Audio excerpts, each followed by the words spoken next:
Fala, moçada que curte literatura! Meu nome é José Luiz e este é o Litera Nerd.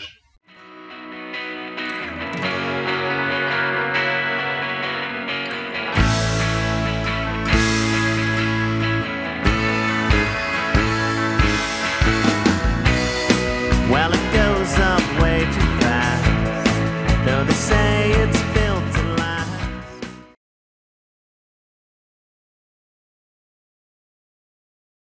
Hoje eu vim falar para vocês de um livro que eu acabei de ler, Neuromancer, do William Gibson, o livro que marca o início da cultura cyberpunk e foi uma das principais inspirações para o filme Matrix. O Neuromancer foi lançado em 1984 e ganhou os 3 principais prêmios da ficção científica, o Nebula, o Hugo e o prêmio Philip K. Dick.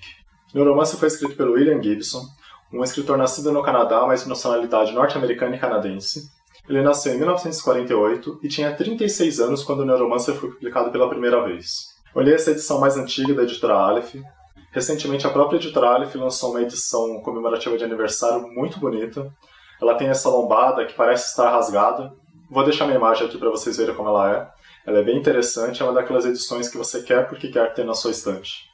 Neuromancer conta a história de um hacker chamado Casey. Ele não consegue mais exercer sua profissão, pois ele roubou o próprio chefe, e esse danificou o seu sistema neural com algumas toxinas. E com isso ele não consegue mais se conectar à Matrix, que é um grande mundo virtual. O livro começa com o Casey prestes a morrer, já que ele não tem mais dinheiro, ele se droga o tempo todo, está sempre se envolvendo em encrencas, e logo aparece uma mulher muito bonita chamada Molly, que vem com uma proposta de emprego para ele. Ele teria que invadir um sistema de segurança que é controlado e protegido por uma inteligência artificial. É um serviço muito difícil de ser realizado e de alta periculosidade. Para que ele possa realizar esse serviço, as pessoas que estão contratando ele vão levá-lo a um especialista que consegue tirar essas toxinas que danificaram o cérebro dele, e a partir daí ele consegue se conectar novamente à Matrix. E, além disso, ele vai receber um ótimo pagamento depois. E aí a gente vai acompanhar toda a história dessa invasão, onde seremos apresentados a personagens muito bons, como o Armitage, que é o chefe da Molly, uns Rastafari cibernéticos que vivem numa cidade chamada Zion, que é o mesmo nome da cidade dos humanos em Matrix, se vocês lembrarem. Ninjas assassinos, especialistas em holografias, prostitutas cibernéticas. Enfim, Neuromancer tem tudo aquilo que a gente vai ver depois em universos de filmes, livros e quadrinhos cyberpunks.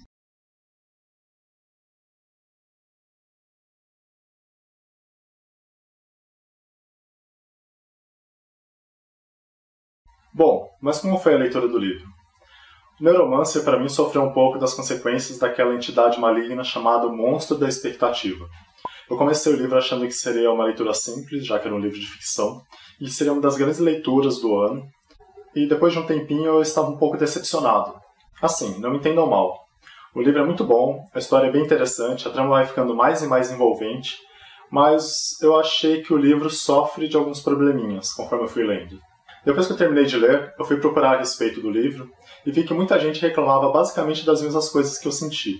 Pessoas que leram o livro até o fim, gostaram dele, mas que acabaram tendo os mesmos problemas que eu tive durante a leitura. Eu sou bem acostumado a ler ficção científica, como vocês podem ver aqui. Eu já li Isaac Asimov, Philip K. Dick, Arthur C. Clarke, Brian Aldiss, e por isso eu não esperava me enrolar tanto na leitura desse livro.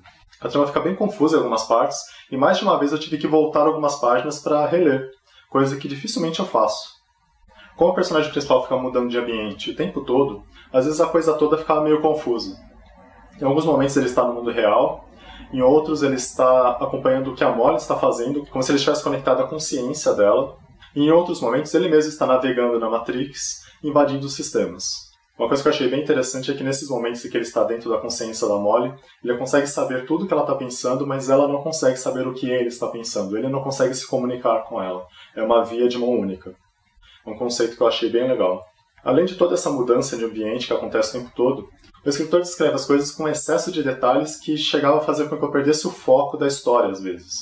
Principalmente no começo da história, depois isso diminui, ou então eu simplesmente me acostumei com o estilo de escrita dele e passei a não perceber mais.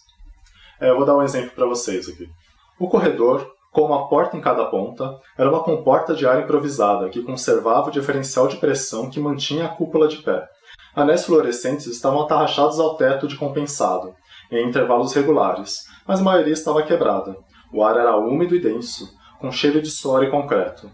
Nada disso o preparou para a arena. A massa, o silêncio tenso, as marionetes gigantes de luz sob a cúpula. O concreto se inclinava em degraus até uma espécie de palco central, um círculo elevado com um ringue reluzente de equipamento de proteção. Nenhuma luz, a não ser os hologramas que se deslocavam e piscavam sobre o ringue, reproduzindo os movimentos dos dois homens abaixo. Extratos de fumaça de cigarros subiam das arquibancadas, vagando até baterem em correntes criadas pelos ventiladores que davam suporte à cúpula. Nenhum som, a não ser o murmúrio baixinho dos ventiladores e a respiração amplificada dos lutadores. E no começo tem muito dessas descrições. Uma descrição tão detalhada tem a vantagem de fazer com que a nossa visualização do mundo fique mais rica. Mas tinha hora que isso era tão exagerado, pelo menos para mim, que eu começava devagar e perdi o fio da meada do que estava acontecendo mesmo naqueles pontos e acabava tendo que voltar 1, 2, 3 parágrafos às vezes. Bom, eu tenho certeza que Neuromancer é um daqueles livros que melhoram a cada leitura, pois eu acho que sabendo a trama toda, fica mais fácil entender alguns detalhes que bagunçam a nossa cabeça na primeira vez que a gente lê. Por isso a minha intenção é reler o Neuromancer quando eu pegar para ler os outros 2 livros da trilogia, que são o Count Zero e o Mona Lisa Overdrive.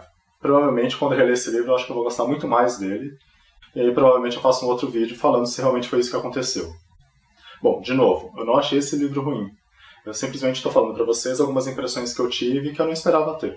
De qualquer forma, eu acho que esse livro é uma leitura obrigatória para todo mundo que gosta de ficção científica, mas fique sabendo que não é uma leitura tão fácil assim, especialmente no início do livro. Uma coisa que eu ainda não falei para vocês é que eu costumo ler ouvindo música, principalmente trilha sonora.